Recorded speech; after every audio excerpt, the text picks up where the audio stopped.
দৃশ্য অদৃশ্য অনেক ক্ষতি আছে, এগুলো এখনকার সায়েন্স বিশ্বাস করে না। আর সায়েন্স বিশ্বাস করে না বলে যে আমরা বিশ্বাস করবো না এমনটাও নয়, ঠিক আছে? নবী সাল্লাল্লাহু আলাইহি ওয়াসাল্লাম বলেছেন, রাতের বেলা তোমরা বাচ্চাদেরকে সন্ধ্যাবেলা ছেড়ে দিও না, সন্ধ্যাবেলা বাচ্চাদেরকে ছেড়ে দিও না, আগে ভালো করে সন্ধ্যাটা হয়ে যাক, যদি ছাড়তে হয় তারপর ছেড়ো। তারপর রাতে রাত যখন গভীর হবে তখন তোমরা এলো পাথারে ঘোরাফেরা করো না, রাস্তাঘাটে বনে জঙ্গলে ঘোরাফেরা করো না, কারণ এই সময় এমন কিছু মাখলুককে আল্লাহ ছেড়ে দেন যাদেরকে তোমরা দেখো না। এখন কিন্তু প্রচুর ঘটনা ঘটছে, প্রচুর জিন ঘটিত ঘটনা ঘটছে, রুকিয়া করাতে হচ্ছে, জাদু টোনা করা হচ্ছে, বান টোনা করা হচ্ছে না? আর অনেক সময় আমরা মনে করি, এখন সায়েন্সের যুগ তো, মানুষ মনে করে এগুলোর কোনো ভিত্তি নাই মনে হয়। কোরআন বলছে জাদু সত্য। কে বলছে? কোরআন বলছে জাদু সত্য। কোন সূরা? সূরা বাকারা আয়াত নাম্বার 101। সূরা বাকারা আয়াত নাম্বার 101 102 পড়ে দেখেন। ওয়াত্তাবাউ মা তাতলু শায়াতিন আলা মুলকি সুলাইমান, এই আয়াতটা পড়েন, বিশাল একটা আয়াত আছে। ওয়ামা কাফারা সুলাইমান ওয়ালাকিন্না শায়াতিন কাফারু ইউআল্লিমুনা আন-নাস সিহর। এই সিহর দিয়ে কি হতো? মা ইউফারিকুনা বিহি বাইনাল মারই ওয়া যাওজি। সুলাইমান আলাইহিস সালামের সময় এই জাদুবিদ্যার প্রচলন ছড়িয়ে পড়ে। এই জাদু মানুষ শিখে কি করছিল? নারী পুরুষের মাঝখানে, স্বামী স্ত্রীর মাঝখানে বিভেদ সৃষ্টি করছিল। এখন দেখেন না, পরিবারের স্বামী স্ত্রীর বন্ধন ভেঙে যায় না?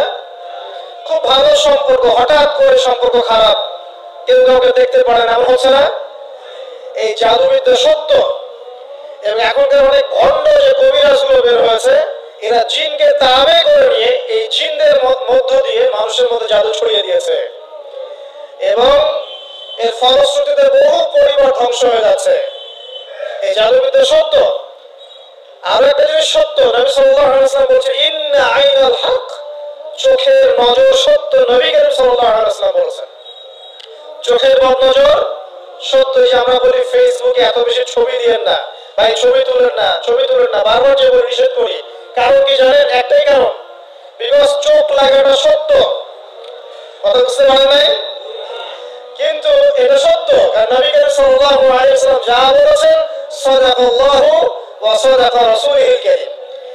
নবী যা বলেছেন, আল্লাহ যা বলেছেন, চিরায়ত সত্য, এর বাইরে কোনো সত্য আছে? আচ্ছা দেখেন, আমি বললাম যে জাদুবিদ্যা সত্য। এই জাদুবিদ্যার চর্চা মানুষ করে, এখনো করে, এবং এই জাদু দিয়ে মানুষের ক্ষতি করার জন্য জিনের প্রয়োজন হয়, দুষ্ট জিন। এই জিনগুলোকে মানুষ তাবে করে মানুষের ক্ষতি করার চেষ্টা করে। দেখবেন এখন গ্রামে গঞ্জে শহরে সব জায়গায় ছড়িয়ে পড়েছে না? দেখবেন, খুব সতর্ক থাকবেন। আমি পরে সলিউশন বলছি আপনাদেরকে। আরেকটা বলছি, নবী সাল্লাল্লাহু আলাইহি ওয়াসাল্লাম বলেছেন চোখের বদনজর এমন সত্য যে একটা উটকে এই রান্নার ডেকচির মধ্যে ঢুকিয়ে ফেলতে পারে। একজন সাহাবী গোসল করছিলেন, গোসল, এটা হাদিসে সহিহ, এই আলেম ওলামা যারা আছেন তারা জানেন যে এই হাদিসে সহিহ। একজন সাহাবী গোসল করছেন, তার গায়ের চামড়াটা খুব সুন্দর ছিল, একদম স্কিনটা অনেক সুন্দর, থাকে না এমন কিছু মানুষ? আচ্ছা, এখন আরেকজন সাহাবী এই গোসল দেখছেন দূর থেকে, দেখে বলছেন যে কি চমৎকার তার শরীরের রংটা, যেন কুমারী নারীর মতো, অনেকটা এমন একটা কথা তিনি বলেছিলেন। সাথে সাথে সাহাবী অজ্ঞান হয়ে পড়ে গেছে। কোন সাহাবী?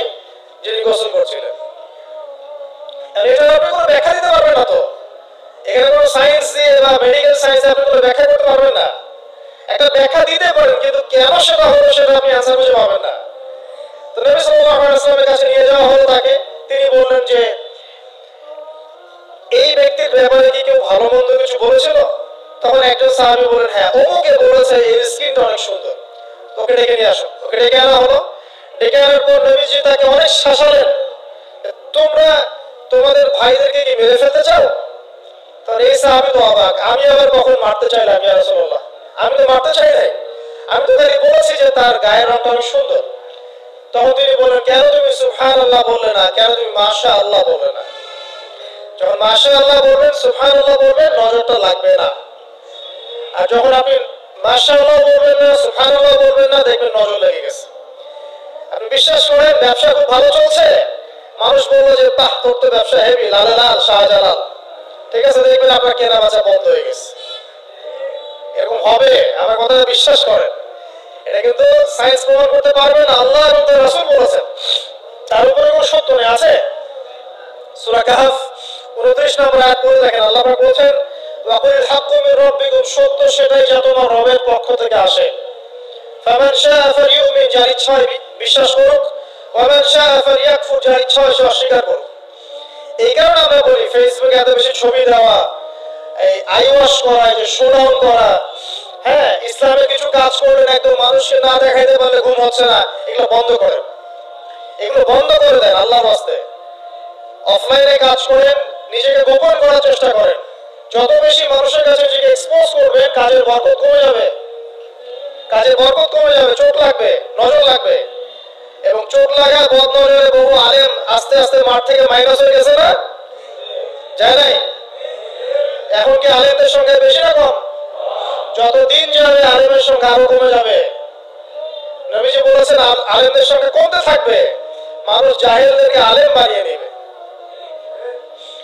তো প্রিয় ভাইরা, জাদুবিদ্যা সত্য, চোখের বদনজর সত্য, রাতের এই অনিষ্টগুলো সত্য, রাতের বেলা অনেক ক্ষতি আছে। এই জন্য নবীজি বলছেন বাচ্চাদেরকে বাইরে বের করো না, এবং তোমরাও রাত যখন গভীর হবে তখন এদিক ওদিক ঘোরাফেরা করো না। দেখবেন রাত যত গভীর হয় আমাদের শহরগুলো তত জীবিত হয়, তাই না? তাই না? রাত যত গভীর হচ্ছে শহর তত জীবিত হয়। চায়ের দোকানে আড্ডা বেশি, ওই সিনেমা দেখছে, টিভি দেখছে, ক্যারাম খেলছে, লুডো খেলছে। ঘুম নাই, ঘুম কখন? ফজরের আগে আগে। ফজরের নামাজ কিন্তু নাই, ফজর ঠিক আগে আগে আবার ওই যে জোহরের নামাজের সময় উঠতেছে। এখন আমাকে বলেন, এরকম জেনারেশনকে দিয়ে কি আসলে ইসলামের কোনো খেদমত হবে? আচ্ছা, নবীজি রাতের বেলা আর্লি ঘুমাতেন। আল্লাহ পাক আমাদের সবাইকে তাড়াতাড়ি ঘুমানোর তৌফিক দান করুন। হ্যাঁ, আপনি ইলম চর্চা করলে রাত জেগে থাকতে পারেন, আপনি যদি জ্ঞান চর্চা করেন রাত জাগতে পারেন, আপনি কোনো গবেষণা করছেন, নামাজ পড়ছেন বা কোরআন হিফজ করছেন, আপনি রাতের আর্লি উঠবেন, এটা আলাদা বিষয়। কিন্তু কমন ভাবে আমাদের এই যে ফেসবুক, ইউটিউবিং ইত্যাদিতে আমরা লিপ্ত থাকি, সারা রাতটা কাটে আড্ডাবাজি করে, এগুলো বন্ধ করতে হবে। এগুলো বন্ধ না করলে ফিজিক্যালি আমরা মানে সুস্বাস্থ্যের অধিকারী হতে পারবো না। সারাদিনটা আমাদের একটা কি বলবো অলসতার ভাবে যাবে এবং দিনের বেলা কাজগুলো ব্যাহত হবে। এতে করে আমাদের উম্মার এই পুরো বড় যে তরুণ প্রজন্ম আছে এদেরকে আপনি সম্পদে পরিণত করতে পারবেন না। তাই এই সিস্টেমটা চেঞ্জ করা দরকার। নবীজি রাতের বেলা এই সূরা বাকারার শেষ 3টা আয়াত তেলাওয়াত করতেন, আমরা করবো ইনশাআল্লাহ। আরেকটা আমরা বলে দেই, নবী করিম সাল্লাল্লাহু আলাইহি ওয়াসাল্লাম রাতের বেলা সূরা মুলক তেলাওয়াত করতেন। কোন সূরা? এটা কোন সূরা? তাবারাকাল্লাযী বিয়াদিহি মুলক। কয়টা আয়াত আছে? 30টা আয়াত আছে। নবীজি বলেছেন সাল্লাল্লাহু আলাইহি ওয়াসাল্লাম, এই সূরা আপনাকে কবরের আযাব থেকে বাঁচাবে ইনশাআল্লাহ। কবরের আযাব থেকে তো ভাই বাঁচা খুব সহজ নাকি? আমাদের মধ্যে এমন কেউ নাই, শোনেন, আমাদের মধ্যে এমন কেউ নাই আলেম জালেম মুফতি মুহাদ্দিস রাজনৈতিক নেতা পলিটিশিয়ান বিরোধী দল জাতি তারপরে যে সরকার দল যে আছে না কেন কবরের শাস্তি ফেস করবেন এমন একটা মানুষ নাই, কেউ নাই পৃথিবীতে। এই যে আপনি দেখছেন ওই যে কি ইসরায়েলের প্রধানমন্ত্রী, ওই রাশিয়ার প্রধানমন্ত্রী, ওই চায়নার সভ্যতা, পশ্চিমা সভ্যতা, এমন কেউ নাই পৃথিবীতে এখন যাকে কবরের শাস্তি ভোগ করতে হবে না। আছে? আর আমার সাথে যাবে না, গার্লফ্রেন্ড যাবে না, বাপ মা ভাই বোন সবাই যাবে না। একজন ব্যক্তি সুদ খাচ্ছে, জিজ্ঞাসা করে দেখেন কেন খায়, বলবে তার সন্তানের জন্য খায়, তার বউয়ের জন্য খায়, তার বাবা মাকে দেখতে হবে তাই খায়, তাই না? একজন ব্যক্তি ঘুষ খায়, বলবে আমার পরিবারের জন্য খাই। একজন দুর্নীতি করছে, পুকুর চুরি করছে, বলবে দুর্নীতি করছে আমার পরিবারের জন্য খাই, পরিবার ভালো থাকবে। সবার একই এক্সকিউজ যে পরিবার যেন ভালো থাকে, আমার সন্তানরা যেন ভালো থাকে, আগামী প্রজন্মের জন্য কিছু রেখে যেতে পারি, তাই না? এরকম একটা মানুষও কি আপনার সাথে কবরে যাবে? আর এই বোকা মানুষ কেন বোঝে না যে আপনার কবরে আপনাকেই যেতে হবে? তাহলে আপনি কি কারণে অন্যের কারণে নিজের পরকাল নষ্ট করছেন? অন্যের সুখের জন্য আপনি আপনার পরকাল নষ্ট করছেন। সুদ খাচ্ছেন, দিব্যি মায়ের সাথে জানা করছেন। আপনাদের এলাকায় নাকি সুদের সমস্যা অনেক বেশি। কয়েকটা হাদিস বলে দেই, আমি ওদেরকে আক্রমণ করতে আসি না, আমি শুধু তাদেরকে তিনটে হাদিস শোনাতে এসেছি। এক নম্বর হাদিস শোনেন, আল্লাহর নবী মুহাম্মদ সাল্লাল্লাহু আলাইহি ওয়াসাল্লাম বলেছেন সুদের পাপের ৭৩টা শাখা আছে। কয়টা? কোন হাদিসে ৭০টাও আছে, কোন হাদিসে ৭৩টা আছে। বলছেন যে সবচেয়ে নিচের শাখাটা হচ্ছে, সুদের পাপের সবচেয়ে নিচের শাখা হচ্ছে যে যেন কোনো ব্যক্তি তার মাকে রেপ করলো, তার মাকে ধর্ষণ করলো। ১ দিরহাম যে ব্যক্তি সুদ খায়, সহিহ বুখারীতে আরেকটা হাদিস এসেছে, সে যেন ৩৬টা মেয়েকে ধর্ষণ করলো। নবীজি বলেছেন একটা দিরহাম যে ব্যক্তি সুদ খায়, দিরহাম মানে কি? রৌপ্য মুদ্রা। এটা এখন দেখতে পারবেন না, জাদুঘরে আছে। এখন দেখবেন সব বিকাশ, রকেট, ইলেকট্রনিক মানি। এখন দেখবেন কাগজের মানি সব। এক সময় ছিল দিরহাম, কি ছিল? ওই যে বিখ্যাত একজন খলিফা ছিলেন হারুনুর রশিদ, নাম শুনেছেন? বলা হয় যে হারুনুর রশিদ আব্বাসীয় খলিফাতের সময় ছিলেন উনি। বলা হয় যে উনি প্রতিদিন ১,০০০ দিরহাম মানুষকে দান করতেন আর দৈনিক ১০০ রাকাত নফল নামাজ পড়তেন। ওই যে দিরহাম মানে একটা রৌপ্য মুদ্রা। তো ১ দিরহাম যে ব্যক্তি সুদ খায়, বলা হচ্ছে যে সে ব্যক্তি যেন ৩৬টা মেয়েকে ধর্ষণ করলো বা ৩৬ বার জিনা করলো। আরেকটা হাদিস এসেছে, এটা কোরআনেও আছে, হাদিসে তো আছে, কোরআনেও আছে। কি সেটা? আল্লাহ পাক বলেছেন ইয়া আইয়ুহাল্লাযীনা আমানু হে মুমিনগণ ইত্তাকুল্লাহ, তোমরা আল্লাহকে ভয় করো, ওয়া যারু মা বাকিয়া মিনার রিবা, সুদের অবশিষ্ট যে টাকা পয়সাগুলো আছে, চক্রবৃদ্ধি হারে সুদ খাচ্ছ, ছেড়ে দাও, ছেড়ে দাও। কারণ ওয়া ইল্লাম তাফআলু, যদি তোমরা এটা না করো তাহলে ফা'যারু বিহারবিন মিনাল্লাহি ওয়া রাসূলিহি, তাহলে আল্লাহ এবং তার রাসূলের সাথে যুদ্ধের ঘোষণা শুনে রাখো। এই যে সুদের ভাবে সবচেয়ে উঁচু শাখাটা হচ্ছে এটা। সবচেয়ে উঁচু শাখা হচ্ছে যে ব্যক্তি সুদ খাচ্ছে, যে দিচ্ছে, যে লিখে রাখছে এবং যে সাক্ষী থাকছে, চারজনকে নবীজি বলেছেন সমান পাপী। সমান পাপী মানে এরা সর্বোচ্চ লেভেলে পাপ করছে, আল্লাহ এবং তার রাসূলের সাথে যুদ্ধ করছে। আর সর্বনিম্ন পাপ হচ্ছে এরা মায়ের সাথে জিনা করছে। এবং প্রতি দিরহামে এরা ৩৬ বার করে ধর্ষণের পাপ লেখা হচ্ছে। এখন আমি বলি, একটা ব্যক্তি যদি আপনাদের এলাকায় পাওয়া যায়, একজন ব্যক্তি বা একজন ছেলে হোক আর মেয়ে হোক, একটা ব্যক্তি পাওয়া যায় যে ব্যক্তি নিয়মিত জিনা করে, আপনি তাকে কিভাবে ট্রিট করবেন? আপনি কি তাকে সম্মান করবেন? তাকে সালাম দিবেন? তার বাসায় গিয়ে খাবেন? সে যদি আপনাকে দাওয়াত করে খাওয়ায়, খাবেন? একটা মেয়ে যদি একবার জিনা করে, আপনি তার সাথে এরকম করবেন? আর আপনি প্রতিদিন সুদ খাচ্ছেন, প্রতিদিন জিনা করছেন, কিন্তু আপনার কোনো ফিলিংস নাই। ফিলিংস নাই কেন আমি সেটা বলি। ফিলিংস নাই কেন সেটা আমি বলছি আপনাকে। ফিলিংস নাই এই কারণে যে আপনার এই দেহটার ভিতরে একটা আত্মা আছে, রূহ আছে না? একটা কলব বলে একটা কথা আছে না? এই কলবটা আপনার মরে গেছে, জীবিত নাই।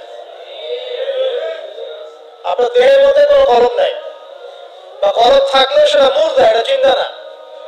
এটা জিন্দা হবে কোথায়? আল্লাহওয়ালা মানুষের কাছে যান, গিয়ে দেখবেন তিনি আপনাকে মৌতের কথা স্মরণ করাবে, কোরআন ধরাই দিবে, জিকির ধরাই দিবে, নামাজ ধরাই দিবে। আস্তে আস্তে দেখবেন আপনার কলবটা আবার জিন্দা হবে। এই মৃত কলব নিয়ে আপনাকে নসিহত করে আমারও কোনো লাভ নাই। আমি যে নসিহত করছি আসলে কোনো লাভ নাই, কারণ আপনার কলবটা মৃত। আগে কলবটা জিন্দা করতে হবে।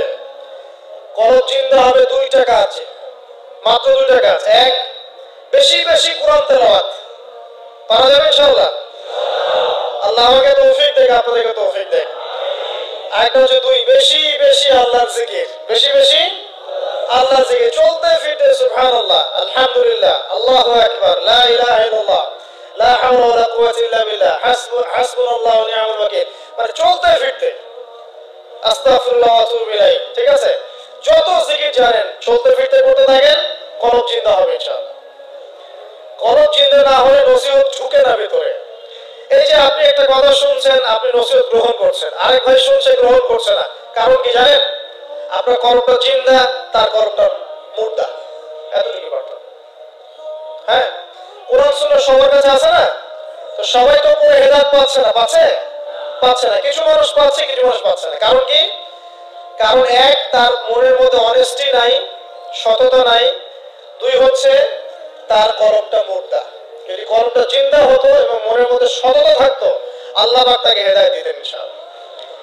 যদি অমুসলিম ভাই বোনরাও থাকে, তাদের মনে যদি সততা থাকে, আল্লাহ পাক কোনো না কোনো দিন ওদেরকে হেদায়েত দিবে ইনশাআল্লাহ। দেখে নিন উমর রাদিয়াল্লাহু আনহু, তিনি রাসূল সাল্লাল্লাহু আলাইহি ওয়াসাল্লামকে জান্নাই তরবারি নিয়ে আঘাত করতে জান্নাই, ঘটনা জানে না? তিনি কিন্তু সৎ মনের মানুষ ছিলেন, হয় ডানে যাবো নাহলে বামে, মাঝামাঝি এসবের মধ্যে আমি নাই, হয় মানবো নাহলে মানবো না। ঠিক আছে, উনি সৎ ছিল, সৎ মনের অন্তর ছিল, একটা সৎ অন্তর। কেউ জুলুম করেছে, উনি জালেমের পক্ষ নিতেন না, মাজলুমের পক্ষ নিতেন, একদম সরাসরি, দাঁড়িয়ে ভাবে দেখার সময় নেই। এই সততা ছিল তার মনের মধ্যে, আল্লাহ পাক হেদায়েত দিয়ে দেখেন দ্বিতীয় খলিফা বানিয়ে দিয়েছেন আলহামদুলিল্লাহ। আর অবশ্যই নবী সাল্লাল্লাহু আলাইহি ওয়াসাল্লামের দোয়া এখানে ছিল, তিনি দোয়া করেছিলেন, আল্লাহ দুইজনের মধ্যে একজনকে হেদায়েত দিও। কে কে? হয় আবু জাহাল ইবনে হিশাম, না হলে ওমর ইবনে খাত্তাব। আল্লাহ পাক ওমর রাদিয়াল্লাহু আনহুকে কবুল করেছেন আলহামদুলিল্লাহ। এখনো যদি আল্লাহ পাক কারো মনের মধ্যে সততা দেখেন, ইনশাআল্লাহ তাআলা আল্লাহ পাক আপনাকে হেদায়েত দিবেন ইনশাআল্লাহ। আপনি নামাজ পড়ছেন না, মনটা অনেস্ট, আপনার কারো ক্ষতি করছেন না, কারো ক্ষতির মধ্যে আপনি নাই, কারো সম্পদ লুট করছেন না, ইচ্ছা করে কারো ক্ষতি করার চেষ্টা করছেন না, কাউকে বিপদে ফেলার চেষ্টা করছেন না, আপনি সৎ আছেন মনের দিক থেকে, আল্লাহ চাইলে আপনাকে নামাজি বানাই দিবে ইনশাআল্লাহ, বানাই দিবে ইনশাআল্লাহ একদিন না একদিন, কারণ আপনার মনের মধ্যে সততা আছে। একজন ব্যক্তি মিউজিক করছে মনে করেন, কিন্তু কোনো মাদকে নাই, জাস্ট মনের তৃপ্তির জন্য করছে, আল্লাহকে বিশ্বাস করে, আল্লাহর সাথে সে ওই ইবলিসের মতো আচরণ করে না, আল্লাহ চাইলে তাকে একদিন হেদায়েত দিতে পারেন ইনশাআল্লাহ। একজন মাদক খাচ্ছে, মনে করেন সে মাদক খাচ্ছে মনের কষ্টে, হতাশা, চাকরি বাকরি পায় না, পরিবার থেকে চাপ, গার্লফ্রেন্ড ছেড়ে চলে গেছে, এখন মদ খাওয়া শুরু করছে, ও মনে করছে এখানে গেলে শান্তি পাবে। কিন্তু আল্লাহ বলে একজন আছে, সে বিশ্বাস করে, নামাজ মানে, কোরআন মানে, কেবলা মানে, নবীকেও মানে, কিন্তু সে জানে যে আমি একটা পাপ করছি, তার মনটা সৎ, আল্লাহ চাইলে ওই ব্যক্তিকে তওবার সুযোগ দিতে পারেন ইনশাআল্লাহ। কাকে দিবেন না জানেন? এই যে এখনকার বুদ্ধি বিক্রেতাগুলোকে নাও দিতে পারে, কথা বুঝতে পারে নাই? যারা জানে যে কোরআন সত্য, যারা জানে যে হাদিস সত্য, যারা জানে ইসলামী চূড়ান্ত ধর্ম, যারা জানে সত্য মিথ্যার চূড়ান্ত মানদণ্ড আল্লাহর ওহী, তারপরেও দুনিয়ার স্বার্থে, পলিটিক্যাল স্বার্থে, সমাজের স্বার্থে সে ইসলামের বিরোধিতা করছে, আল্লাহ পাক এদেরকে হেদায়েত দিবেন না। এত সহজ না, মনটা সৎ হতে হয় আগে। যারা জানে যে কোরআন সুন্নাহ একদম সত্য, চিরায়ত সত্য, তারপরেও এর বিরোধিতা করছে, আল্লাহ পাক আবা ওয়াস্তাকবার, এদেরকে হেদায়েত দেন না। আল্লাহ পাক বলেছেন কোরআনে যে সবাইকে আমি হেদায়েত দিব না, সবাইকে দিব না, বরং বেশিরভাগকেই দিব না। ক্বালিলুম মিন ইবাদিয়াশ শাকুর, আমার শুকরগুজার বান্দা হবে খুবই অল্প, খুবই অল্প। আবার এই উম্মতের মধ্যে আবার ৭৩ দল, তার মধ্যে এক দল জান্নাতে যাচ্ছে, তাই না? মান আলাইহি ওয়া আসহাবি, আমি যার উপরে আছি, আমার সাহাবীরা যার উপরে আছে। আল্লাহ পাক আমাদের সবাইকে একটা সৎ হৃদয়ে লালন করার তৌফিক দান করুন। যেটা জানি না হয়তো আমল করতে পারছি না, জেনেছি কোরআনে আছে, জেনেছি হাদিসে আছে, জেনেছি এটা ইসলাম, মানব ইনশাআল্লাহ। এটা আমার বুঝে আসুক বা না আসুক, আমি বুঝে আসুক বা না আসুক, আর জানছি এটা অন্যায়, এটা অশ্লীলতা, এটা পাপাচার, এটা নাজায়েজ, কোরআন সুন্নাহর মানদণ্ডে এটা চলে না, বাস চলে না, কোরআন সুন্নাহে চলে না, আমিও মানব না, সিম্পল। আর কোরআন সুন্নাহে চলে না, কেউ যদি জোর করে মানায়, তখন কি করবো? তখন হাতটা তুলবেন শেষ রাতে হাতটা তুলে বলবেন, আল্লাহুম্মা ইন্না নাজআলুকা ফি নুহুরিহিম ওয়া নাউযু বিকা মিন শুরুরিহিম। আল্লাহ, আমি তোমাকে এই শত্রুদের সামনে দাঁড় করায় দিলাম, তুমি এখন বুঝো। কথা বুঝতে পারেন নাই? আপনি আল্লাহকে বলুন, আল্লাহ আমরা তোমাকে ইসলামের বিরোধী শক্তি আর মুসলিমদের মাঝখানে দাঁড় করায় দিলাম, তুমি এদের সাথে বোঝাপড়া করো। আল্লাহ, আমার ক্ষমতা নাই। আল্লাহ পারবেন না? আল্লাহ দুর্বল নাকি? অথবা বলবেন, আল্লাহুম্মা কফিনিহিম বিমা শিতা, আল্লাহ যেভাবে ইচ্ছা তুমি এদের বিরুদ্ধে আমার জন্য যথেষ্ট হয়ে যাও। এই দোয়াটা কে করছিল? কে বলতে পারবেন? সূরা বুরুজ পড়ছেন? সূরা বুরুজে একটা বালকের কথা আছে না? ওই বালকে যে তীর মারা হলো, ওই বালকে মারা হয়, বালক মরে না, পাহাড় থেকে ফেলে দেয় মরে না, সমুদ্রে ফেলে দেয় মরে না।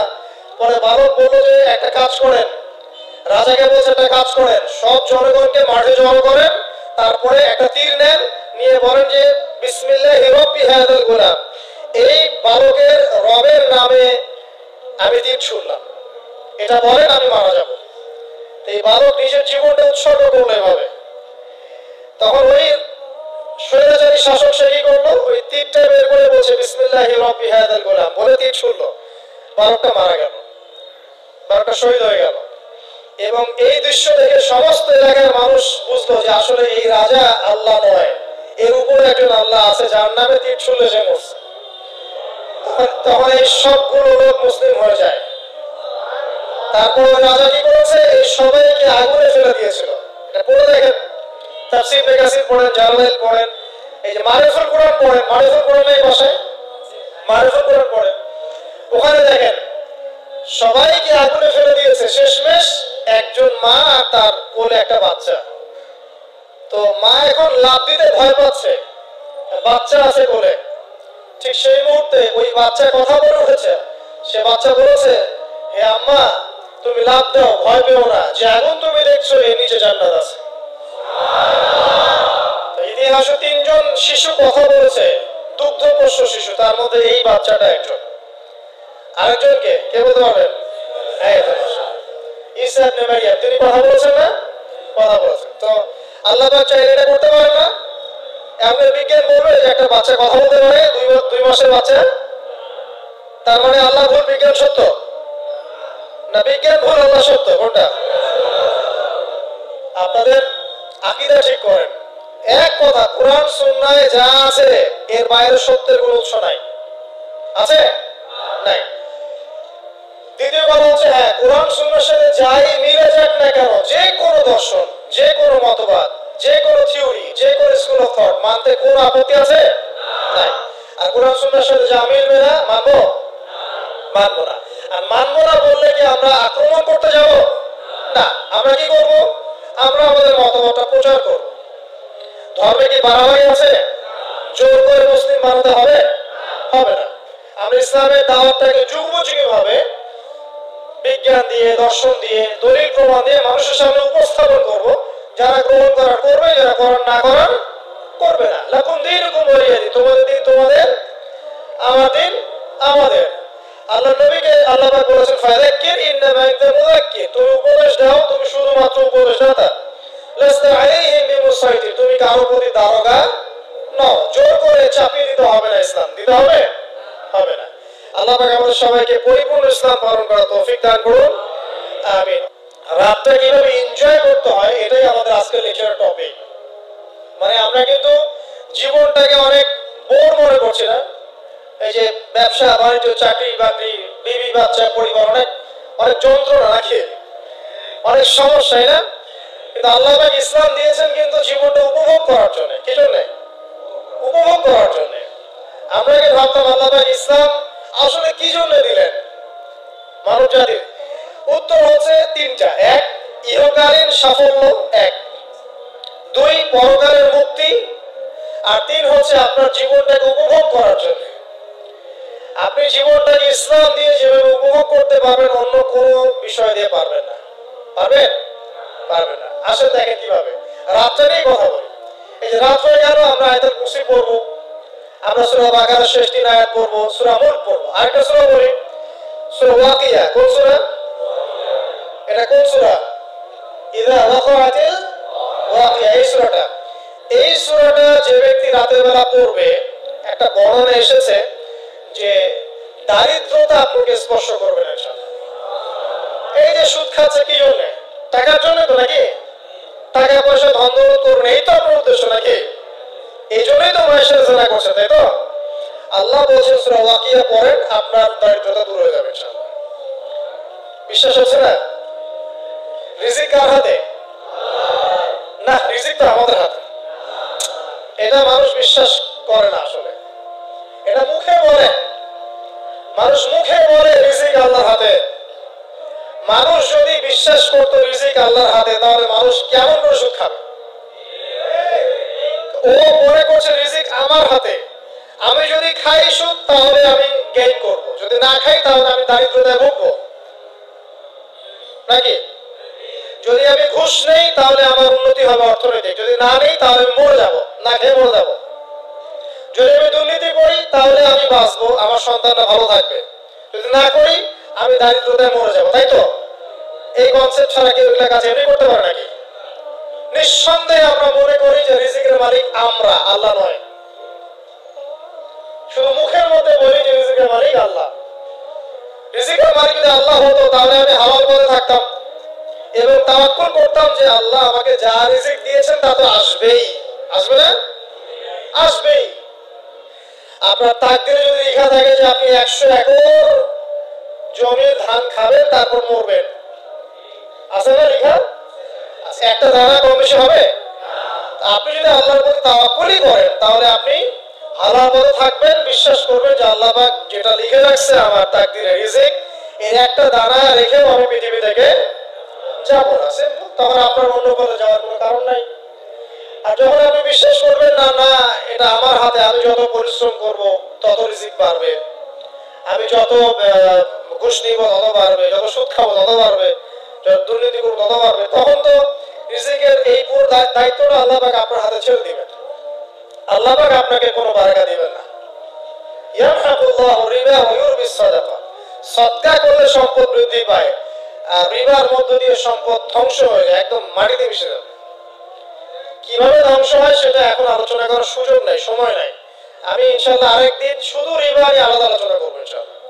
এটা সমাজের নিচু লেভেল থেকে উঁচু পর্যন্ত দরিদ্র মানুষদেরকে আরো দরিদ্র করবে আর ধনীদেরকে আরো ধনী করবে।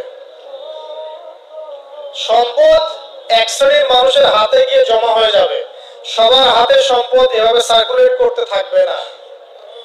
আর যখন আপনি যাকাত ভিত্তিক অর্থনীতি চালু করবেন, সদকা করবেন, হালালে থাকবেন, ব্যবসা করবেন, তখন সম্পদ এক হাত থেকে আরেক হাতে ঘুরতে থাকবে। এটা এমনি বুঝবেন না, ইনশাআল্লাহ আরেকদিন বুঝাবো। আসেন, যে দারিদ্রতা দূর করতে চান, সচ্ছলতা চান, কয়েকটা কাজ করেন। এই যে বললাম, 1 নাম্বার সূরাতুল ওয়াকিয়া তেলাওয়াত করেন, 5 ওয়াক্ত নামাজ জামাতে পড়েন, ডেইলি কিছু সময়ের জন্য কোরআন তেলাওয়াত করেন, আর আল্লাহর কাছে রিজিক চান, জিকির বেশি বাড়ায় দেন। পারবেন না ইনশাআল্লাহ? আর একটা দোয়া শিখাই দেই ইনশাআল্লাহ। এই দোয়া বলে রিজিক তো বাড়বেই ইনশাআল্লাহ, আপনার যত ঋণ আছে ইনশাআল্লাহ আল্লাহ পাক শোধ করে দিবেন। বিশ্বাস করলে না? এই দোয়া শিখাই দিচ্ছি, এজন্য আমাকে হাদিয়া দেওয়া দরকার, স্পেশালি আমাকে এখন হাদিয়া দেওয়া দরকার। এটা গুরুত্বপূর্ণ দোয়া শিখাই দিচ্ছি। আলী রাদিয়াল্লাহু আনহু বলেছেন, কোন ব্যক্তির যদি পাহাড়ের সমানও ঋণ থাকে, এই দোয়া যদি আমল করে আল্লাহ পাক ওই ঋণও শোধ করে দিবেন ইনশাআল্লাহ। আর ঋণ কেমন জানেন?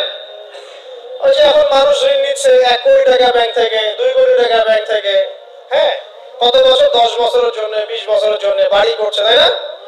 তার ধারণা এমন যে সে মারা গেলে তার ঋণটা কেউ না কেউ শোধ করে দিবে, তাই তো? আর আল্লাহর রাসূল কি বলছেন দেখেন, একজন মারা গেছেন, নবী সাল্লাল্লাহু আলাইহি ওয়াসাল্লামের সময় একজন মারা গেছেন।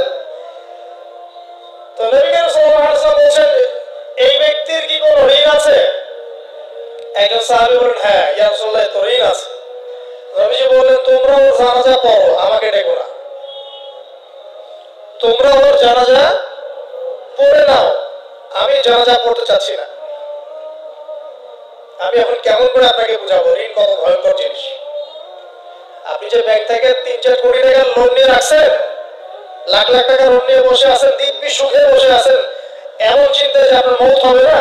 আর নবী সাল্লাল্লাহু আলাইহি ওয়াসাল্লাম সময়ে একজন মারা যাচ্ছেন, তিনি বলছেন তোমরা জানাজা পড়ে নাও, আমি জানাজা পড়তে চাচ্ছি না। মানে ঋণগ্রস্ত ব্যক্তি জানাজাও তিনি পড়তেন না। তারপর একজন এসে বললেন, ইয়া রাসূলুল্লাহ, আমি তার ঋণ শোধ করে দিব, তার যা ঋণ আছে আমি শোধ করে দিব। তখন নবী এসে জানাজা পড়লেন সাল্লাল্লাহু আলাইহি ওয়াসাল্লাম। তা আপনার এই কোটি কোটি টাকা ঋণ শোধ করার লোক তো রেডি আছে নাকি? আছে না? সমস্যা নেই, আপনার জানাজা পড়া হবে, কারণ হুজুরকে আপনি 5,000 টাকা দিবেন, হুজুর জানাজা পড়াই দিবে, কোনো সমস্যা নেই। আল্লাহ পাক বলেছেন যে শহীদ, আল্লাহর পথে যুদ্ধ করে শহীদ হয়েছে, এই ব্যক্তির আত্মাও ঝুলে থাকে যতক্ষণ পর্যন্ত না তার ঋণটা শোধ করা হয়। এবার বলেন আমি কি বুঝাবো আপনাকে? আর কিছু বলতে হবে? তো এখন সেই দোয়া শিখাচ্ছি আপনাদেরকে, যে দোয়া শিখলে আপনারা ঋণ থেকে বাঁচবেন ইনশাআল্লাহ। কত দিবেন বলেন? আচ্ছা, হ্যাঁ, এই তো শুকরিয়া। দোয়া করবেন যেন আল্লাহ পাকের দ্বীনটাকে আল্লাহর জমিনে প্রতিষ্ঠা করতে পারি। আমার সাথে বলেন, দোয়াটা হচ্ছে আল্লাহুম্মা ইকফিনি বিহালালিকা আন হারামিকা ওয়া আগনিনি বিফদলিকা আম্মান সিওয়াকা। এই দোয়াটা ছোট না, এটা মুখস্থ করবেন, সিজদায় পড়বেন, নামাজে সিজদায় পড়বেন, আত্তাহিয়াতু দুরূদ শেষ তারপরে পড়বেন, নামাজ শেষে হাত তুলে পড়বেন, যখন তখন শেষ রাত্রে পড়বেন। ইনশাআল্লাহ দেখবেন আপনার ঋণ বলতে কিছু থাকবে না ইনশাআল্লাহ। যদি থাকেও, বড় কোনো ঋণ থাকেও, আল্লাহ পাক অন্য কোনো মাধ্যমে এটা শোধ করার ব্যবস্থা করে দিবেন ইনশাআল্লাহ। ইনশাআল্লাহ। আমার জীবনে এমন ঘটনা ঘটেছে, এটা এখন গল্পটা মনে পড়ে গেল তাই বলছি, যে 1,20,000 টাকা ঋণ আছে আমার, শোধ করার কোনো অপশন নাই আমার কাছে। আমার চোখে ধরা পড়ছে না যে 1,20,000 টাকা আমি কেমনে দিব। কি হলো, হঠাৎ করে আমরা একটা সার্কুলার দেখলাম যে সারা বাংলাদেশে ইসলামিক ট্যালেন্ট খোঁজা হচ্ছে। 2000 এটা মনে হয় 17 কি 18 সালের কথা। হ্যাঁ, 18 না? আচ্ছা, 18। তো হ্যাঁ, আলোকিত। তো এখন আমার ওয়াইফ বলছে যে আপনি এটাতে অ্যাপ্লাই করেন। আমি অ্যাপ্লাই করবো, এটা তো আলেমোলা আমাদের প্ল্যাটফর্ম, আমি এখানে জেনারেল থেকে আসা মানুষ কেমন করে কি। তো সে বলছে না, আপনি পারবেন ইনশাআল্লাহ, আপনি পড়াশোনা করেন, ইনশাআল্লাহ পারবেন। তা আমি দেখছি একে প্রাইস কি আছে, কষ্ট তো করবো, আর পুরস্কারটা কি। তো পুরস্কারটা দেখছি যে একটা উমরা করাবে। উমরা করা তো যে কারোর জন্য একটা মানে স্বপ্নের ব্যাপার না। উমরা করা তো সবাই আমরা খুব পছন্দ করি, আল্লাহ পাক আমাদেরকে বেশি বেশি উমরা করার তৌফিক দেয়। আর লেখা আছে যে ফার্স্ট প্রাইজ 3 লাখ টাকা, second prize 2 lakh, third prize হচ্ছে 1 লাখ টাকা। তারপর টানা 4 কি 5 মাস দৈনিক 10 থেকে 12 ঘন্টা করে পড়ছে। টানা 4 থেকে 5 মাস দৈনিক 10 থেকে 12 ঘন্টা, নাওয়া খাওয়া সব ওখানে। আর যতটা সহজ মনে করছেন, আসলে কিন্তু প্রতিযোগিতা অত সহজ নয়। আসলে যে কোনো জায়গা থেকে প্রশ্ন আসতে পারে, আকীদা, সিরাত, ইতিহাস, এটা ওইটা অনেক টপিক, প্রায় 36টা বিভাগ আছে। তো আলহামদুলিল্লাহ কিভাবে কিভাবে আস্তে আস্তে আস্তে আস্তে উঠতে পারলাম। গিয়ে দেখলাম যে টিভি রাউন্ডে চলে গেছে। আমি তেমন কিছুই করি নাই, আমি শুধু পরিশ্রম করেছি, আল্লাহর কাছে বেশি থেকে বেশি দোয়া করেছি যে আল্লাহ আমার ঋণ আছে, ঋণ শোধ করতে হবে একটা। এবং আমি চাচ্ছি যে এই প্রোগ্রামের মধ্য দিয়ে দিনের একটা বড় সার্কেল পাওয়া যায়, দিনই প্ল্যাটফর্ম পাওয়া যায়। তো আলহামদুলিল্লাহ আল্লাহ পাকের ইচ্ছায় সেখানে একটা ভালো রেজাল্ট হলো, এবং সেখানে উমরাও করা হলো আলহামদুলিল্লাহ। এবং ক্যাশ তারা খুব তাড়াতাড়ি দিয়ে দিয়েছে। আমি পুরো ক্যাশটা আগে পেয়েই আগে ঋণটা শোধ। এখন এই সময় কিন্তু আমি দোয়াটা করেছি, আল্লাহুম্মা ইকফিনি বিহালালিকা আন হারামিক ওয়া আগনিনি বিফদলিকা আম্মান সিওয়াক। দেখেন, আমি কিন্তু জানতাম না এমন কোনো প্রতিযোগিতা হবে, আমি সেখানে পার্টিসিপেট করব, ওই ওসিলে উমরা করব, ওই ওসিলে আবার ঋণ শোধ হবে, আমার কিন্তু মাথায় ছিল না। এটাই হচ্ছে আল্লাহ পাকের সেই আয়াত, ওয়া মান ইয়াত্তাকিল্লাহ ইয়াজআল লাহু মাখরাজা। আল্লাহ পাককে যে ভয় করবে, আল্লাহ পাক তার জন্য রাস্তা খুলে দিবেন ইনশাআল্লাহ। ওয়া ইয়ারযুকুহু মিন হাইথু লা ইয়াহতাসিব। এবং এমন উৎস থেকে আল্লাহ পাক রিজিক দিবেন যেটা সে কল্পনাও করতে পারে। এটা আল্লাহ তাওয়াক্কুল রাখেন। জাস্ট ওই ইসমাঈল আলাইহিস সালামের মায়ের মতো, হাজরা আলাইহিস সালাম ইব্রাহিম আলাইহিস সালামকে বলছেন, আপনি আমাকে এখানে ছেড়ে যাচ্ছেন কি জন্য? ইব্রাহিম বলছেন আল্লাহর আদেশে। তখন তিনি বলছেন, তাহলে আল্লাহ আমাকে ফেলে দিবেন ইনশাআল্লাহ।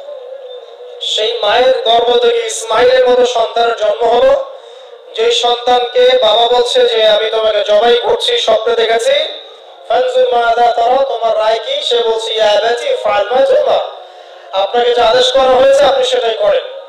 সাতাজিদুনি ইনশাআল্লাহু মিনাস সাবিরিন, ইনশাআল্লাহ আপনি আমাকে ধৈর্যশীল পাবেন। দেখেন কোন মায়ের গর্ভ থেকে কোন সন্তান। তাকে কি বাবা মানুষ করেছিলেন? না, তাকে তার মা মানুষ করেছেন। তো ওই রকম তাওয়াক্কুলকারিনী হাজেরা আলাইহিস সালামের মতো মা যদি ঘরে ঘরে থাকে, ওনার স্ত্রী ঘরে ঘরে থাকে, তখন ইসমাইলি প্রজন্ম আসবে ইনশাআল্লাহ। আর আমাদের মতো এই যে এখন দেখছেন না কি হচ্ছে, মারামারি, কাপড় খোলা, কাপড় ছোট, ব্লাউজ সারা শাড়ি, কি চলছে মাশাআল্লাহ, মানে কি যে চলছে ভাই জগতে এখন, বলতেও গাগিনগিন করে, ভাবতেও গাগিনগিন করে। কিছু মানে কিছু নসিহত করবো, এটা তো মন থেকে একটা বাধা চলে আসে, আসলে কি করব কি বলবো। মানে একটা বিষয় থাকে না যে পরিস্থিতি এমন খারাপ যে কথা বলার ভাষ্য থাকে না এমন একটা, যে আপনি হতবাক হয়ে গেছেন, বাকরুদ্ধ, আর কি বলবেন। এখন এই বাকরুদ্ধ হওয়ার সময় চলতেছে, মানে বলার কি নাই, কিছু নাই, কি বলবেন। আস্তে আস্তে কাপড় খুলতে খুলতে খুলতে খুলতে খুলতে খুলতে এখন বিকিনি পরে ঘুরতে চায়। বলে যে কয়দিন পর বিকিনি পরেই ঘুরবে। দেখেন মানুষকে, দেখেন মেয়েরা কলেজে পড়তে গিয়ে মেয়েরা কি করতেছে এখন, দেখেন কলেজে পড়তে গিয়ে মেয়েরা কি করতেছে দেখেন। আর আপনি আপনার মেয়েকে কলেজে পড়তে পাঠাচ্ছেন, ওখানে হোস্টেলে রাখছেন, যেখানে একটা মেয়েকে নবী সাল্লাল্লাহু আলাইহি ওয়াসাল্লাম মাহরাম ছাড়া সফর করতে নিষেধ করছেন, সেখানে আপনি আপনার মেয়েকে কোন শিক্ষায় শিক্ষিত করার জন্য রাতের পর রাত সেখানে কাটাচ্ছেন। তারা নিজেরাই বলছে যে মেয়েদেরকে ফোর্সফুলি যৌন কাজে বাধ্য করা হচ্ছে। মানে ইজ্জত চলে যায়, যাক ভাই আমার সার্টিফিকেট চাই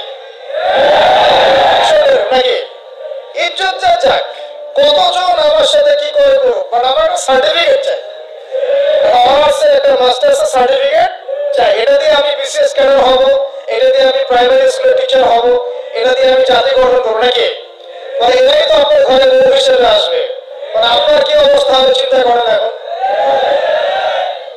তা আমরা আসলে ভাই কোথায় আছি এখন, আল্লাহ পাক আমাদেরকে বোধোদয় দান করুক, দোয়া করি। তবে একটা হাদিস না বললে আমি এখান থেকে সরতে পারতেছি না। এই কথাই নবী সাল্লাল্লাহু আলাইহি ওয়াসাল্লাম বলেছেন, হুবহু এই কথাই, একদম এটাই, যে ফিতনা ধেয়ে আসছে, লা ইলাহা ইল্লাল্লাহ, ফিতনা ধেয়ে আসছে।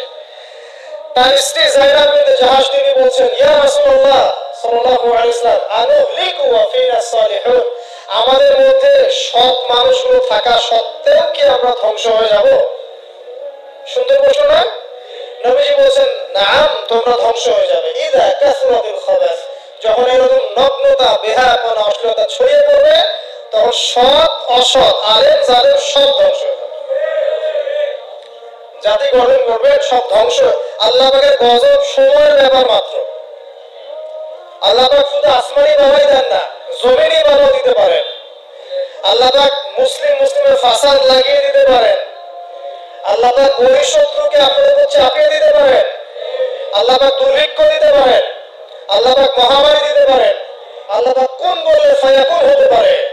সে আল্লাহকে ভুলে গিয়ে এইসব প্রগতিশীলতার নামে যখন নগ্নতার চর্চা হচ্ছে, অশ্লীলতার চর্চা হচ্ছে, আর আমরা এগুলো সব মুখ বুঝে সহ্য করছি, মাদক, পর্ন, জেনা, ব্যভিচার সব চলছে চোখের সামনে, আমরা কিচ্ছু বলার নাই, সুদ ঘুষ সব চলছে। এটা সময়ের ব্যাপার যে আল্লাহ পাকের গজব কখন আসবে।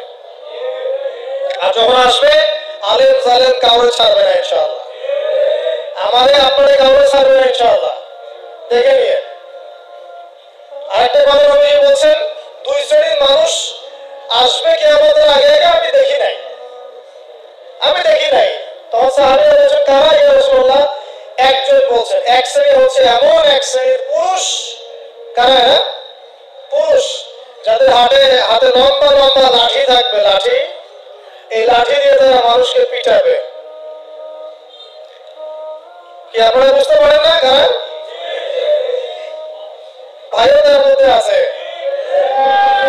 আপনি এবং আপনার ভাই দুজনেই এই কাজ করছেন, ভাইয়ে ভাইয়ে মারামারি করছেন, সবার হাতেই লাঠি আছে না? আছে। অথচ উভয় মুসলিম, আর একজন মুসলিম যখন আরেকজন মুসলিমের এগেইনস্টে যুদ্ধ করতে যায় বা এরকম মারামারি করতে যায় না, যে মরবে আর যে মারবে উভয়ই অপরাধী। উভয় অপরাধী। হাদিস রিয়াদুস সালিহিন বইয়ের মধ্যে আছে, দেখে নিন। তারপরে দ্বিতীয় শ্রেণী হচ্ছে নবীজি বলছেন নিসাউন, এক শ্রেণীর মহিলা আসবে আমি দেখি নাই, মানে ওই যুগে ছিল না। আইয়ামে জাহেলিয়াতের বর্বর যুগেও এরকম মেয়ে ছিল না। তার মানে বুঝতে পারছেন, আইয়ামে জাহেলিয়াতের যে যুগটাকে এখন বর্বর বলে না, বর্বর সেকেলে মধ্যযুগীয় এইসব কথা বলে না, ওই যুগেও এই মানুষগুলো ছিল না। তার মানে নবীজি বলছেন আমি দেখি নাই, লাম আরাহুনা, আমি ওদেরকে দেখি নাই। তারা কারা? নিসাউন, এক শ্রেণীর মহিলা, কাসিয়াতুন আরিয়া, যারা কাপড় পরবে বাট নগ্ন থাকবে, কাপড় পরবে কিন্তু নগ্ন থাকবে। মুমিলাত মাইলাত, নিজেও মানুষকে আকৃষ্ট করবে আবার নিজে আকৃষ্টও হবে, জান্নাতে যাবেও না, জান্নাতের গন্ধও পাবে না। নেন এবার এখন দেখেন, একটু ভেবে দেখেন যে আমার ঘরে কি সেরকম মেয়ে আছে কিনা, আমার ঘরে সেরকম বোন আছে কিনা, আমার ঘরে তেমন ওয়াইফ আছে কিনা। এখন যদি আপনি আল্লাহ এবং রাসূলকে সর্বোচ্চ অগ্রাধিকার দেন, আল্লাহর ওয়াস্তে ওদেরকে ঠান্ডা মাথায় বোঝানোর চেষ্টা করেন, বোঝান যে তারা তাদের ফাংশনটা কি, দুনিয়াতে ওদের ফাংশন কি, দুনিয়াতে মেয়েদের ফাংশনটা কি, একটা পরিবারে একটা মেয়ের ফাংশন কি, স্বামী স্ত্রীর সম্পর্কের মধ্যে মেয়ের ভূমিকা কি, স্ত্রীর ভূমিকা কি, এগুলোকে বোঝান। তবে হ্যাঁ, এক শ্রেণীকে আপনি বুঝিয়ে কুল পাবেন না। তারা কারা সেটাও হাদিসে এসেছে, শেষ জামানার হাদিসে এটাও আছে।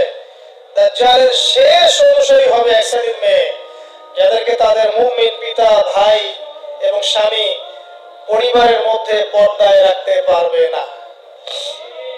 তারা বাঁধন ছিঁড়ে বেরিয়ে চলে যাবে, তারা অনেক আগেই চলে গেছে। তার মানে দাজ্জাল আসার সময়ের ব্যাপার মাত্র। আর যে দেশে আসবে সেই দেশটা এখন অনেক শক্তিশালী, যেদিক দিয়ে বের হবে ওদিকে এখন দেখেন আবার ইরানের মধ্যে কি চলছে, সবকিছুই রেডি, এখন সব সময়ের ব্যাপার। পরিস্থিতি বোঝেন, পরিস্থিতি বুঝলে আমাদের করণীয় বের হয়ে আসবে।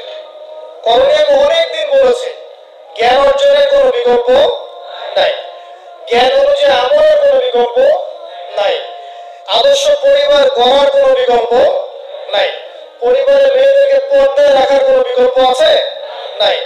এমনকি আমাদের ছোট ছোট ছেলে মেয়েরা এখন জন্ম নিয়েছে, এদেরকেও ছোটবেলা থেকেই ইসলামের অনুশাসন দিতে হবে, না হলে বড় হয়ে বিগড়ে যাবে। এরা বিগড়াবে না, চতুর্দিকে ফেতনা, তো বিগড়ে যাবেই। হালাল রিজিকের কোনো বিকল্প নাই। দ্বীনের জ্ঞান অর্জন করে দ্বীনি মানুষদের সাথে থাকার কোনো বিকল্প নাই, একা একা থাকতে যাবেন না। দ্বীনের বুঝ আছে এমন মানুষের সাথে থাকবেন, একসাথে থাকবেন, যেখানেই থাকেন, যে নামেই হোক একসাথে থাকেন, যে নামেই হোক। ইসলামে তো অনেক দলাদলি আছে না, আচ্ছা হোক, এটা নিয়ে এখন কথা বলার দরকার নাই। যে কোনো ব্যানারেই হোক থাকেন, অ্যাটলিস্ট আপনি ভালো মানুষদের সাথে থাকেন, এটা ভালো হবে ইনশাআল্লাহ। আল্লাহ চাইলে দেখবেন সবার মাঝে একসময় ঐক্য দিয়ে দিতে পারেন, আল্লাহ পারেন না? আর যারা ইন্টেনশনালি উম্মাহ ঐক্যের বিরোধী, এদেরকে আল্লাহ ধ্বংস করে দিবে ইনশাআল্লাহ, সমস্যা নেই। কারণ আল্লাহ দেখেন আছেন, তিনি সব দেখেন ইনশাআল্লাহ। আর হচ্ছে আপনার জ্ঞানটাকে ইসলামের কল্যাণে কাজে লাগান, আপনার সম্পদ, আপনার জানমাল, এটাকে ইসলামের কল্যাণে কাজে লাগান, দ্বীনের প্রচার প্রসার করতে থাকেন। আক্রমণাত্মক হবেন না, শৈথিলতাবাদী হবেন না, চরমপন্থী হবেন না, আবার এই যে গোলারো মার্কাও হবেন না। গোলারো কি মানে সব তরকারিতে চলে, যখন দেখবে যে একটা বিষয় আসছে আস্তে করে পাশ করে এমন একটা বিষয়ে কথা বলা শুরু করবে যেটার সাথে এখনকার বিষয়ের কোনো সম্পর্ক নেই। দেখবে যে পুরো বিশ্বে একটা বিষয় চলছে, দেশে একটা বিষয় গরম, তখন দেখবেন কথা হচ্ছে মেয়েরা নেল পালিশ দিতে পারবে কিনা। সুশ্রী মার্কে ইসলাম নিয়ে চলার দরকার নেই, যখন যেটা সামনে আসবে এটা ফেস করতে হবে, এবং সেটা চরম পন্থায় না, আক্রমণাত্মক ভাবে না, মানুষকে হিকমার সাথে, নসিহতের সাথে ঠান্ডা মাথায় যুক্তি প্রমাণ দিয়ে বোঝাতে হবে। এরপর যারা বুঝবে আলহামদুলিল্লাহ, যারা বুঝবে না এদের দায়িত্ব কারো হাতে, আল্লাহর হাতে। আল্লাহ পাক হয় গজবে শেষ করবেন, না হলে আল্লাহ পাক চাইলে দায়িত্ব দিতে পারে, এটা আল্লাহ পাকের ইখতিয়ার। তো আসেন ভাই, এই আমলগুলোর সাথে আর কয়েকটা আমল বলে দেই। সেটা হলো রাতের বেলা অবশ্যই সূরা কাফিরুন একবার পড়বেন। কোন সূরা? এই সূরা যে ব্যক্তি একবার করে পড়বে প্রত্যেক রাতে, আল্লাহ পাক তাকে শিরকের পাপ থেকে বাঁচাবে। কোন পাপ? শিরকের পাপ। আর শিরকের পাপ সবচেয়ে মারাত্মক। যার আমলনামায় শিরকের পাপ আছে এই আমলনামা জান্নাতে যাচ্ছে না, এটা স্পষ্ট কথা। সূরা নিসার মধ্যে আছে, অন্য অনেক জায়গাতে আছে যে আল্লাহ তাআলা সব গুনাহ মাফ করতে পারেন, শিরকের গুনাহ মাফ করবে তওবা করলে পরে আল্লাহ পাক মাফ করবে। তওবা করে আবার ইসলামের দিকে আসতে হবে। আল্লাহ পাক তৌফিক এনায়েত করুন, আমিন। শিরকের পাপ থেকে বেঁচে থাকেন। আর শিরক সম্পর্কে জানার জন্য কিতাবুত তাওহীদ একটা বই আছে, এটা পড়েন। তারপরে রাতের বেলা 33 বার সুবহানাল্লাহ পড়বেন, 33 বার আলহামদুলিল্লাহ পড়বেন, আর 34 বার আল্লাহু আকবার পড়বেন। ঠিক আছে? এরপরে আপনি রাতে আর্লি ঘুমিয়ে যান। যতটুকু সময় ঘুমিয়ে থাকবেন এই সময়টুকু ইনশাআল্লাহ আপনার আমলনামায় ইবাদত বলে গণ্য হবে ইনশাআল্লাহ। যদি দেখেন রাতে বেলা দুঃস্বপ্ন দেখছেন, মানে কারো গায়ে থুতু দিবেন না, থুতু ফেরার ভান করবেন, তারপরে পাশ পরিবর্তন করে ঘুমাবেন। ঠিক আছে? দুঃস্বপ্ন মানুষ দেখতে পারে, আর দুঃস্বপ্ন শয়তানের পক্ষ থেকে দেখানো হয়। আর যদি আপনি পবিত্র অবস্থায় ওযু করে ঘুমান, আমলগুলো করে ঘুমান, দরুদ শরীফ পড়তে পড়তে ঘুমিয়ে যান, বা আল্লাহুম্মা বিসমিকা আমুতু ওয়া আহইয়া পড়ে আল্লাহ জিকির করতে করতে ঘুমিয়ে যান, আপনি আল্লাহর হুকুমে সত্য স্বপ্ন দেখতে পারেন। এটাও হাদিসে আছে, সত্য স্বপ্ন বলে একটা বিষয় আছে। সত্য স্বপ্ন দেখেন, ভালো স্বপ্ন যেটা আপনার মনের মধ্যে আনন্দ দিচ্ছে, তাহলে আপনি প্রিয় কোনো মানুষকে বলবেন, আপনার মা, আপনার স্ত্রী বা আপনার কাছের কেউ। ঠিক আছে? আর দুঃস্বপ্ন দেখলে কাউকে বলতে যাবেন না। যদি দুঃস্বপ্ন দেখেন, উঠে 2 রাকাত নফল নামাজ পড়ে আল্লাহর কাছে দোয়া করবেন, আল্লাহ এই স্বপ্ন আমি দেখেছি, এর অনিষ্ট থেকে আল্লাহ তুমি আমাকে বাঁচাও। প্রয়োজন একটু সাদাকা করবেন। আর দান সদকা তো এখন মানুষ কমিয়ে দিয়েছে নাকি? মানুষ সমিতিতে টাকা ঢালতে প্রস্তুত, আল্লাহর পথে দান করতে চায় না। তো এদের সম্পদে কোনো বরকত হবে না ইনশাআল্লাহ। যত বেশি আল্লাহর পথে দান করবেন সম্পদ বাড়বে ইনশাআল্লাহ। তারপরে চলে আসেন, এইভাবে রাতে আমলগুলো গুছিয়ে শেষ রাত্রে ওঠার চেষ্টা করে। আমি যে বললাম রাতটাকে এনজয় করার জন্য আল্লাহ পাক করেছেন, একদম শেষ রাত্রে আল্লাহ পাক ওঠার তৌফিক সবাইকে দান করুন, আমাকে আপনাদের সবাইকে দান করুন। আমি শেষ রাত বলতে কোনটা? রাতকে 3 ভাগে ভাগ করতে হবে। কয় ভাগে? একদম শেষের অংশ, মনে করেন যে 1টা থেকে 4টা বা 5টা বা 1:30 থেকে 5টা, এই সব অংশটা আছে না, এটা হচ্ছে শেষের অংশ। এই অংশটা এত বেশি মূল্যবান, এই সময় মানুষ ঘুম থেকে উঠে যে দোয়া করে, লা ইলাহা ইল্লাল্লাহ ওয়াহদাহু লা শারীকা লাহু লাহুল মুলকু ওয়া লাহুল হামদ ওয়া হুয়া আলা কুল্লি শাইইন কাদির। এরপরে বলে সুবহানাল্লাহ, আলহামদুলিল্লাহ, ওয়া লা ইলাহা ইল্লাল্লাহ, আল্লাহু আকবার, লা হাওলা ওয়া লা কুওয়াতা ইল্লা বিল্লাহ, আল্লাহুম্মা ইগফিরলি। এরপরে হাত তুলে দোয়া করলে যা চাবেন তাই পাবেন।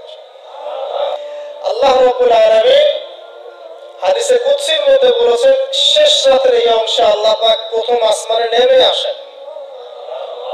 আরশে আজিম কত উপরে, আল্লাহ প্রথম আসমানে নেমে আসেন, মানে আল্লাহ পাকের রহমত কি হয়, একদম কাছাকাছি চলে আসে। আল্লাহ পাক দোয়া কবুল করার জন্য বলেন, কে আছো আমাকে ডাকবে। আল্লাহ পাক আহ্বান করেন, কে আছো পৃথিবীবাসী আমাকে ডাকবে, আমি তার ডাকে সাড়া দিব। কে আছো আমার কাছে দোয়া করবে, আমি তার দোয়া কবুল করব। কে আছো আমার কাছে ক্ষমা চাইবে, আমি তোমাকে ক্ষমা করে দেব। কে আছো অসুস্থ, আমার কাছে শেফা চাইবে, শেফা দিয়ে দেব। আল্লাহ পাক আহ্বান করতেই থাকে ফজর পর্যন্ত। কি পর্যন্ত? আর ওই সময় এই যে সারা রাত জায়গায় মানুষ ওই সময় ঘুম দেয়, তাই না? ঠিক ওই সময় দেখবেন শহর কেন্দ্রিক জীবনে লক্ষ লক্ষ মানুষ জেনা করতেছে। ওই সময় ঠিক ওই সময়টা দেখবেন যে লক্ষ লক্ষ মানুষ মদ খাচ্ছে, লক্ষ লক্ষ মানুষ পর্নোগ্রাফি দেখতেছে, মুভি দেখতেছে, চায়ের দোকানে আড্ডা বিলাচ্ছে, শপিং করতেছে, কি না করতেছে। আল্লাহ তাকে আহ্বান করছে ওই সময়, আল্লাহ তাকে আহ্বান করছে, কে আসো, কে আসো আমাকে ডাকবে, কে আসো। মানুষ এই কাজ করতে থাকে। অথচ আল্লাহ জাহান্নাম সৃষ্টি করেছেন কাদের জন্য? আমাদের জন্য। জান্নাত কাদের জন্য? আমাদের জন্য। তো আল্লাহ তাকে এই সময়টাকে কাজে লাগানোর তৌফিক আমাদেরকে দান করুন। এই সময় উঠে যতটুকু আপনার সামর্থ্য হয়, 2 রাকাত পড়লে 2 রাকাত, 4 পড়লে 4, 6 পড়লে 6, 8 পড়লে 8, 20 পড়লে 20, যত রাকাত পারেন আপনি 2 করে নফল নামাজ পড়তেই থাকেন। এই সময় নবীজি নামাজ পড়তেন এমন ভাবে যে তার পা ফুলে যাইত, এক রাকাতে 4.5 পারা কোরআন তেলাওয়াত করেছেন। আমাদের তো এত ক্ষমতা নেই, আছে? আসলে সূরা ইখলাসটাই পড়েন, একবার না পড়ে 10 বার পড়েন, 20 বার পড়েন, পারা যাবে না? এক রাকাতে 12 বার সূরা পড়া যাবে না? যাবে। একটা আয়াতও 12 বার পড়া যাবে, যাবে না? আপনি রাকাতটাকে লম্বা করেন, রুকুকে লম্বা করেন, সিজদাকে লম্বা করেন, যত দোয়া আছে এই সিজদার মধ্যে ঢেলে দিবেন। এই ডিজিটাল নামাজ বাদ দেন। ডিজিটাল নামাজ কি? মানে রুকু করলে সিজদা পাওয়া যায় না, সিজদা করলে আবার পরের আবার তাকবীর তাহরিমা পাওয়া যায় না। মানে তাশাহুদ পড়লে দরুদ পাই না, দরুদ পড়লে আবার কি পাই না, মানে আমি মিলাইতে পারি না, মানে দৌড়ের উপর আছে আর কি। ইমাম সাহেব দৌড়ের উপর রাখছে আমাদেরকে। তো এইসব ডিজিটাল নামাজ ত্যাগ করেন, রিল্যাক্সে নামাজ পড়েন, ঠান্ডা মাথা রিল্যাক্স। আপনি যে কয়টা সূরা জানেন বারবার রিপিট করতে থাকেন এবং সূরাগুলোর অর্থগুলোর দিকে ফোকাস করেন। অর্থটা মুখস্থ করেন, প্রয়োজন আরবি বোঝেন না, অর্থটা মুখস্থ করেন, করে ওই দিকে আপনি মনোযোগ রাখেন। আর প্রত্যেক জায়গাতে একই সূরা পড়বেন না, তাহলে নামাজটা কিন্তু স্বাধীন হয়ে যাবে। সূরা চেঞ্জ করবেন, দেখবেন আপনার মাথাটা বিজি থাকবে, নামাজে মনোযোগ বাড়বে ইনশাআল্লাহ। এটা টিপস। আর কি করবেন? যতক্ষণ মনোযোগ আসে নাই নামাজে থাকেন। রুকু করেছেন, একটু মনোযোগ ডানে চলে গেছে, আবার ফিরে নিয়ে আসেন, আবার তাসবিহ পড়তে থাকেন। 3 বারই পড়তে হবে, এটা কি লেখা আছে নাকি? 3 বারই পড়তে হবে। আপনি চাইলে 100 বারও পড়তে পারেন না? বাড়ান, সময়টা বাড়ান, নামাজের সময় বাড়ান, তার সিজদার সময় বাড়ান। 2 সিজদার মাঝখানে দোয়া করেন, আছেন আল্লাহুম্মা ইগফিরলি ওয়ারহামনি ওয়াহদিনি ওয়াআফিনি ওয়ারযুকনি। এগুলোর অর্থ বোঝার চেষ্টা করেন। সিজদায় কি পড়ছেন অর্থ বোঝার চেষ্টা করেন। যদি আপনি নফল নামাজ পড়েন, আপনি আরবি জানেনই না মোটেই, একটা দোয়াও জানেন না, পারলে বাংলায় দোয়া করেন ইনশাআল্লাহ। পারা যাবে না? আপনি আরবি জানেনই না, শেখার চেষ্টা করেন, শিখতে থাকেন। যতদিন শেখেন নাই কমপক্ষে অতদিন তো আপনি বাংলায় করতে পারবেন না ইনশাআল্লাহ। আল্লাহ পাক তৌফিক দান করুন। আমিন। ফরজ নামাজে কাজ করতে যায় না, আবার এটা নফল নামাজের কথা বললাম। আচ্ছা, এত যে দোয়া নিয়ে ফিকির, হুজুরকে ডেকে এনে দোয়া করান, মায়ের জন্য দোয়া, বাপের জন্য দোয়া, কুলখানি 40টা, কত কি করেন। শেষ রাত্রে হাতটা তুলে আল্লাহর কাছে দোয়া করেন। দোয়ার আগে খালি একবার বলবেন, আগে আল্লাহর প্রশংসা করবেন, বলবেন আলহামদুলিল্লাহ, তারপরে বলবেন আল্লাহুম্মা সাল্লি আলা মুহাম্মদ। মানে প্রথমে আল্লাহর প্রশংসা, তারপরে রাসূল সাল্লাল্লাহু আলাইহি ওয়াসাল্লামের প্রতি দরুদ, তারপরে বলবেন রব্বিগফিরলি, আল্লাহ আমাকে মাফ করো। এরপরে আপনি আপনার দোয়া করবেন। যত দোয়া আছে, আধা ঘন্টা লাগুক, 1 ঘন্টা লাগুক, দোয়া করতেই থাকবেন। চোখ দিয়ে পানি না বের হওয়া পর্যন্ত চেষ্টা করতেই থাকবেন। পারবেন না? আল্লাহর কাছে কবুল করে নিবই এরকম একটা। আর এই যে সবচেয়ে বড় ওসিলা, একদিন বলে দিয়েছিলাম, আল্লাহর কাছে সবচেয়ে বড় ওসিলা দিয়ে দোয়া করবেন। অনেক ওসিলা আছে, যেমন আপনি দোয়া করতে পারেন, আল্লাহ আমি যে এতক্ষণ যে আমি 8-10 রাকাত নামাজ পড়লাম, আল্লাহ এই ওসিলায় তুমি আমাকে এটা দান করো। আল্লাহ আমি যে কোরআন তেলাওয়াত করেছি, খতম করলাম, এই ওসিলা আল্লাহ তুমি আমাকে এটা দান করো। আল্লাহ আমি গতকালকে যে 1000 টাকা সদকা করেছি, এই ওসিলা আল্লাহ পাক তুমি আমার বিপদ দূর করে দাও। এটা ভালো কাজ হচ্ছে ওসিলা। আর সবচেয়ে বড় ওসিলা হচ্ছে আল্লাহ পাকের তাওহীদ, লা ইলাহা ইল্লাল্লাহ। আল্লাহকে বলবেন, আল্লাহ তোমার তাওহীদের ওসিলায় তোমার কাছে আমি এটা যাচ্ছি, ওইটা যাচ্ছি। দেখবেন ইনশাআল্লাহ আপনার রিজিক যদি হালাল হয়, ওই রিজিকে যদি